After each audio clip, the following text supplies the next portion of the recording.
At Protegrity, we approach the sale of a business the same way that a top-tier investment bank would.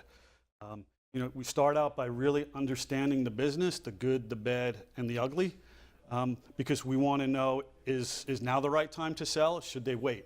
Should they maybe make some acquisitions themselves to try and increase valuation and show that they could scale? So we really do a thorough analysis of the company itself.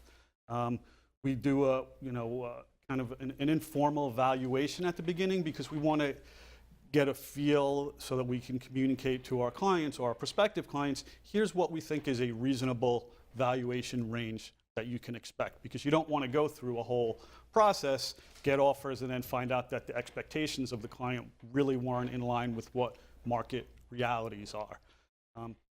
We then research, we have extensive databases and networks. We research comparable transactions to try and see, how hot or cold is the market? What are buyers looking for? What are they valuing? Is it revenue? Is it earnings?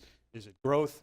And so we research, thousands and thousands of transactions to see where this company may lie. We create then the marketing materials for the company. So it's typically a confidential information memorandum, which will go through the history of the company. We create a story on here's where the company came from, here's why it's such a great opportunity for someone, but more importantly than where it came from, here's where it could go. Here's the growth opportunities, because a buyer is coming in they want to see you demonstrate a great trajectory in the past, but they're really buying the future. Depending upon whether the type of buyer, they may be holding on to it or they may be looking to sell it in a certain number of years. We do the reach out campaigns to the potential buyers confidentially. They won't find out who our client is until they sign a non-disclosure agreement. And then it's a staged release of information over time. Once they sign the non-disclosure, they get the memorandum.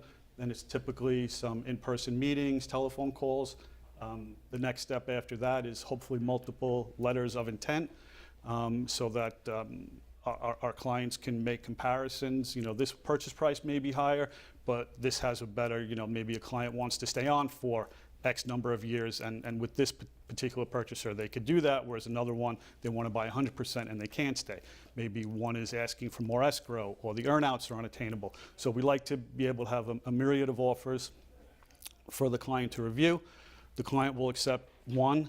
There'll typically be a no-shop period during the due diligence phase. Go through due diligence. We manage that process as well. We create the virtual data room. We coordinate with the lawyers and the accountants and wealth management providers, whoever else is involved, so that the client can focus on running their business. And then we help with the negotiations. Many times, at the end of the day, every legal issue is really a business issue. So it gets handed over to the law firms, as you all know. And certain times they reach impasses because it really comes down to some type of business decision between the seller and the buyer. So we stay involved throughout the whole process, and we can even stay involved post-transaction for the transition. So we're there from before it starts until after it ends.